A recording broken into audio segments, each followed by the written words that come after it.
Hello students, welcome to our YouTube channel NEET and nursing classes.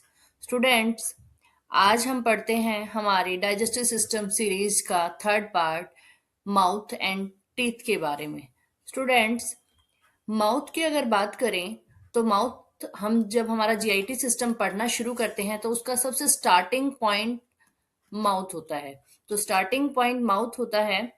अगर बात करें इसके रिलेशंस की तो इसके आगे की side anteriorly lips, posteriorly pharynx का पार्ट ओरोफेरिंग्स रहता है, सुपीरियरली मतलब ऊपर की तरफ हार्ड एंड सॉफ्ट पैलेट रहता है और नीचे की तरफ टंग होती है। अगर बात करें लेटरली मतलब साइड की तो चिक्स होते हैं।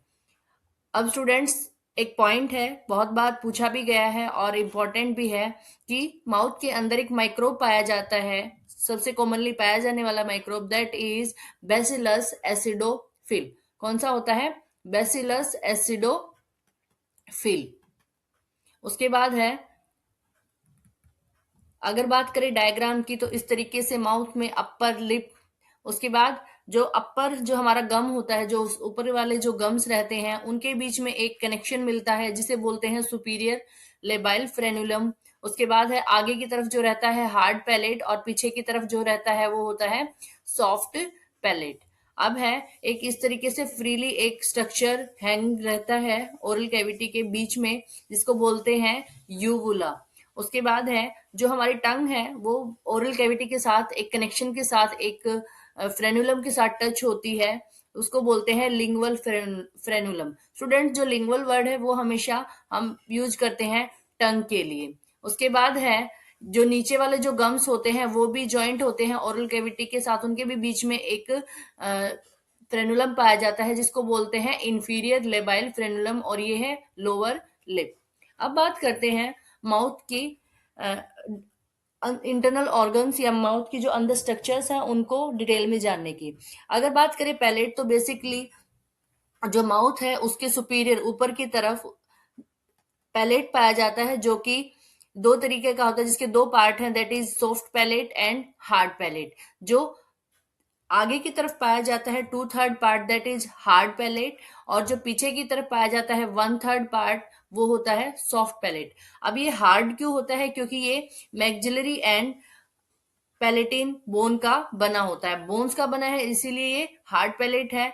और जो पीछे वाला रहता है वो सॉफ्ट होता है क्योंकि वो स्मूथ मसल्स का बना हुआ होता है और फेरेंस की तरफ बेंड रहता है। इसके बाद है एक स्ट्रक्चर बताया था मैंने जो कि फ्रीली मूव करता है, फ्रीली हैंग रहता है, जिसको बोलते हैं यूवुला। इसका फंक्शन क्या होता है? ये बोलने में मदद करता है, स्पीच में, खाना निगलने में मदद करता है और सबसे मोस्ट इंपॉर्टेंट गैग रिफ्लेक्स जो वोमिटिंग के लिए रिस्पॉन्सिबल रहता है उसमें हेल्प करता है। ये पहले भी मैंने बताया है कि ओरल कैविटी के अंदर एक ही माइक्रोब पाया जाता है मोस्ट कॉमनली, तो वो कौन सा होता है? Lactobacillus acidophil. इसके बाद है कुछ वन लाइनर टर्म्स होती हैं जो एग्जाम में पूछी जाती हैं, दैट इज पैलेटोचाइसिस। कई बार हम लोगों ने सुना होगा कि हम लोगों ने सुना होगा कि क्लेफ्ट लिप और क्लेफ्ट पैलेट वर्ड सुने होंगे। तो पैलेटो वर्ड यूज किया जाता है पैलेट के लिए एंड चाइसिस मतलब क्लेफ्ट मतलब कटा हुआ। तो जब बच्चा पैदा होता है तो उसकी बेसिकली हार्ड पैलेट के अंदर क्या होता है? कट मिलता है। हार्ड पैलेट के अंदर क्या मिलता है? कट मिलता है, जिसको बोलते हैं पैलेटोचाइसिस। उसके बाद है एक वर्ड आता है चिलियोचाइसिस। चिलियो मतलब लिप्स के लिए वर्ड यूज होता है। तो कई बार लिप्स क्या होते हैं? बीच में से कट मिलता है। तो लिप्स कैसा होता है? बीच में से कट मिलता है, तो इसको बोलते हैं क्लेफ्ट लिप।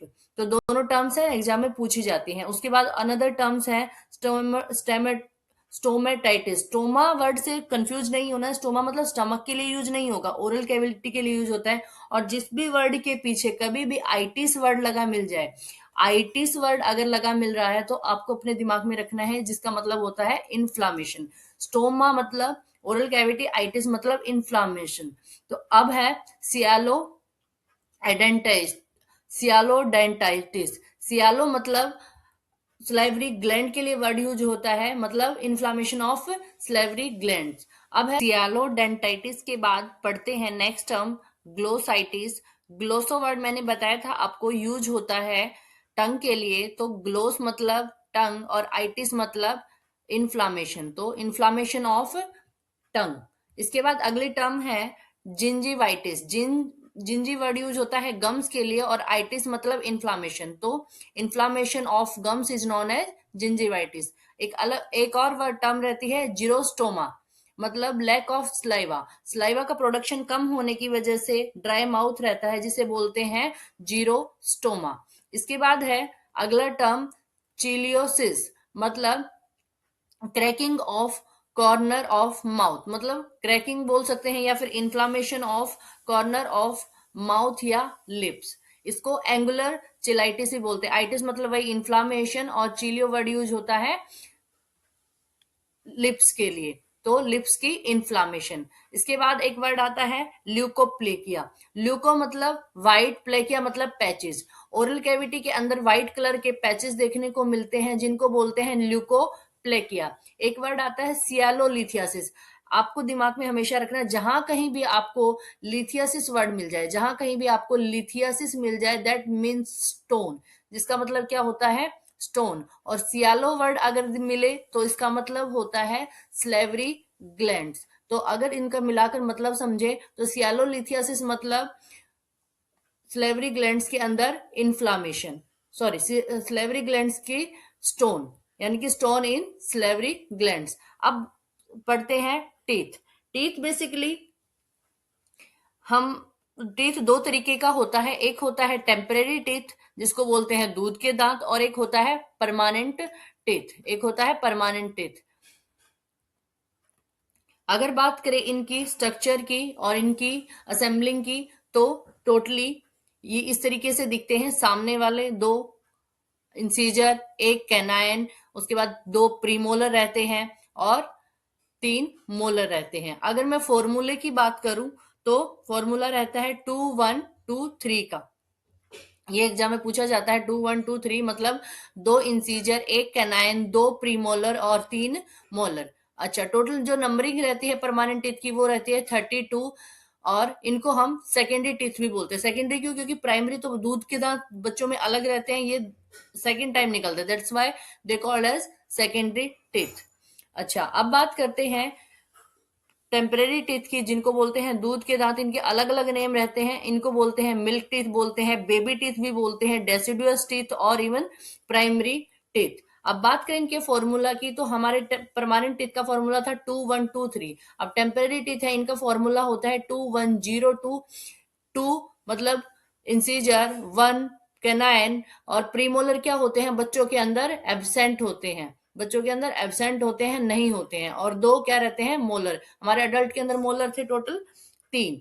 अब इसके बाद है ये इनकी स्ट्रक्चर इस तरीके से रहती है, इनकी टीथ की स्ट्रक्चर। अब उसके बाद है ये नोट है कि बच्चों के अंदर है प्री मोलर जो टीथ होते हैं वो कैसे रहते हैं, एब्सेंट रहते हैं। इसके बाद है कुछ फैक्ट्स जानते हैं टीथ इरप्शन के बारे में। सबसे पहले जो पहला दांत निकलना शुरू होता है वो 5 to 6 मंथ पे स्टार्ट होता है, और वो सबसे पहला दांत कौन सा निकलता है, लोअर सेंट्रल इंसीजर टीथ। जो हमने अभी पढ़े, तो इनमें से जो लोअर वाला, जो नीचे वाला जो सेंट्रल इंसीजर टीथ होता है, ये वाले हमारे सबसे पहले निकलने शुरू होते हैं बच्चे के अंदर। इसके बाद है टोटली जो टेम्परेरी टीथ हैं वो कब तक पूरे निकल कर तैयार हो जाते हैं, वो रहते हैं 2.5 ईयर, या बोल सकते हैं 2 से 3 साल के बीच में टोटल 20 जो टीथ हैं वो निकल जाते हैं। उसके बाद है फिर उस कुछ टाइम के बाद परमानेंट टीथ टेम्परेरी टीथ टूटना शुरू होते हैं, और परमानेंट उसकी जगह पर परमानेंट दांत निकलना शुरू होते हैं, जिनको सेकेंडरी टीथ बोलते हैं। तो वो निकलना शुरू होते हैं 6 ईयर की एज तक। तो ये आपको याद रखने के लिए इजी रहेगा कि 6 मंथ और 6 ईयर की टेम्परेरी टीथ निकलना शुरू हुए हैं 6 मंथ पर, और परमानेंट वाले 6 ईयर पर। अच्छा, परमानेंट वाला पहला जो टीथ है, सॉरी टेम्परेरी वाला जो पहला टीथ है वो निकलता है हमारा कौन सा, lower central incisor, lower central incisor, और परमानेंट वाला निकलता है फर्स्ट मोलर। इसके बाद है अगर बात करें टोटल 32 जो टीथ्स हैं, जो टोटल 32 टीथ्स हैं उनका एक पूरा सेट बनकर, या बोल सकते हैं परमानेंट टीथ कब तक पूरे निकल जाते हैं, तो वो रहते हैं 18 to 25 ईयर की एज तक। उसके बाद है अगर बात करें डायग्राम की, तो इस तरीके से टीथ का डायग्राम रहता है। सबसे 3 पार्ट रहते हैं, एक क्राउन वाला पोर्शन जो हमें बाहर की तरफ दिखता है, बीच में नेक पोर्शन है, और जो गम्स के अंदर छुपा हुआ रहता है, दैट इज रूट पोर्शन। अब जो सबसे बाहर हमें जो सफेद वाला पार्ट दिखता है, दैट इज जो ऊपर की कवरिंग दिखती है, वो इनेमल रहती है। फिर डेंटिन, पल्प, पल्प मतलब जिसके अंदर हमारी नर्व सप्लाई और ब्लड सप्लाई रहती है। उसके बाद है गम, मसूड़े हमारे। फिर है सीमेंटम, ब्लड, ये ब्लड वेसल है। पेरिडोंटल लिगामेंट्स रहते हैं और ब्लड वेसल, सीमेंटम, ये सब रहता है। इसके बाद है, पढ़ेंगे इनके बारे में एक एक डिटेल से। अब है जो टोटल जो हमारी बॉडी के अंदर होता है कैल्शियम प्रेजेंट होता है, उसमें से 70% जो कैल्शियम है वो हमारे टीथ के अंदर प्रेजेंट रहता है। और उसके बाद है जो हमारे टीथ हैं उन पर जो कैल्शियम है वो डिपॉजिट होता है हाइड्रोक्सी एपेटाइट की फॉर्म में। किस फॉर्म में? हाइड्रोक्सी एपेटाइट की फॉर्म में। तो ये एग्जाम में पूछा जाता है, इंपॉर्टेंट है, ध्यान रखना है। इसके बाद है, अगर hardest and highly mineralise substance होता है जो बॉडी का, वो होता है इनेमल, सबसे रफ एंड टफ। उसके बाद है, अगर बात करें सबसे सेंसिटिव लेयर की टीथ के अंदर, तो वो होती है डेंटिन। और पल्प वाला पार्ट होता है, इसके अंदर नर्व एंड ब्लड सप्लाई रहती है। अब डेंटिन जो पार्ट होता है टीथ का, वो इनेमल और सीमेंटम के बीच में पाया जाता है। मैंने बताया 3 पार्ट होते हैं, क्राउन पार्ट जो कि विजिबल रहता है, रूट पार्ट है जो इनविजिबल रहता है, और जो नेक वाला पोर्शन है जो कि रूट और क्राउन के बीच वाला पोर्शन पाया जाता है। इसके बाद है सीमेंटम, जो सबसे कम मिनरलाइज जो पार्ट रहता है वो रहता है हमारा सीमेंटम। इसके बाद है 2 टर्म और आती हैं, डिलेड। डिलेड का मतलब कि लेट से। बेसिकली मैंने बताया कि 5 से 6 महीने के अंदर क्या होता है, बच्चे के टीथ आने शुरू हो जाते हैं, लेकिन कभी कभार ये लेट होते हैं। तो अगर 13 टू 14 मंथ तक भी जाकर बच्चे के टीथ नहीं आ पाए या उस एज पर आने शुरू हो, तो उसको बोलते हैं डिलेड टीथ। कई बार आपने देखा होगा कि 32 टीथ की जगह ज्यादा टीथ होते हैं, मतलब 33 भी होते हैं, बहुत बार 34 भी देखे गए हैं, तो उनको बोलते हैं हाइपर डोंटिया। हाइपर मतलब ज्यादा, एक्सेसिव, डोंटिया मतलब डेंटल, मतलब नॉर्मली 32 टीथ से जब ज्यादा हो तो उसको बोलते हैं हाइपर डोंटिया। और बेसिकली देखा जाता है कि ये दांत निकलते हैं इंसीजर टीथ्स के बीच में। उसके बाद है कि हमने एक टर्म सुनी है कि दांत में कीड़ा लग गया। वो दांत में कीड़ा लगना नहीं होता, उसको बोलते हैं डेंटल कैरीज या टूथ कैरीज, जिसका मेनली एक जो रीजन रहता है वो रहता है एक बैक्टीरिया, स्ट्रेप्टोकोकस म्यूटेनस बैक्टीरिया। अब है next point, early form of periodontal disease जो सबसे पहले देखने को मिलता है, तो वो मिलता है क्रोनिक जिंजीवाइटिस। मतलब लंबे टाइम से अगर गम्स के अंदर क्या है, इन्फ्लामेशन है। अगर लंबे टाइम से गम्स के अंदर इन्फ्लामेशन है, तो ये सबसे पहले जो है साइंस देखने को हमें मिलता है। उसके बाद है, अगर बात करें ब्लड सप्लाई की, तो अगर दांत को जो ब्लड सप्लाई है वो मैक्सिलरी आर्टरी करती है। कौन सी? मैक्सिलरी आर्टरी है वो डेंटल दांत को ब्लड सप्लाई करती है। और अगर बात करें नर्व सप्लाई की, तो नर्व सप्लाई है वो ट्राइजेमिनल नर्व नर्व सप्लाई करती है। तो स्टूडेंट्स, ये था हमारा आज का टॉपिक। अब इसके बाद हम टीथ में पढ़ेंगे। टीथ के बाद हम डाइजेस्टिव सिस्टम में पढ़ेंगे। इसके बाद हमारा अगला टॉपिक होने वाला है हमारी टंग। और उसके बाद नेक्स्ट टॉपिक रहेगा एक salivary gland. Students, salivary gland से बहुत पॉइंट्स निकलते हैं, क्योंकि 3 पेयर में रहती है। उसके बाद इसके इन्फ्लामेशंस है, फिर कौन सी ग्लैंड जो है कौन सा डक्ट रखती है, कहाँ पर ओपन होती है, फंक्शन क्या है, फिर स्लाइवा से बहुत सारे एग्जाम में क्वेश्चन निकलते हैं। तो ये हम सारा पढ़ेंगे अब इसके डाइजेस्टिव सिस्टम के पार्ट 4 में। तो अगर वीडियो पसंद आई हो तो चैनल को सब्सक्राइब, वीडियो को शेयर एंड लाइक करना मत भूलिएगा। और सीरीज को कंप्लीट करने के लिए हमारे साथ बने रहिए हमारे channel NEET and nursing classes पर। Thank you.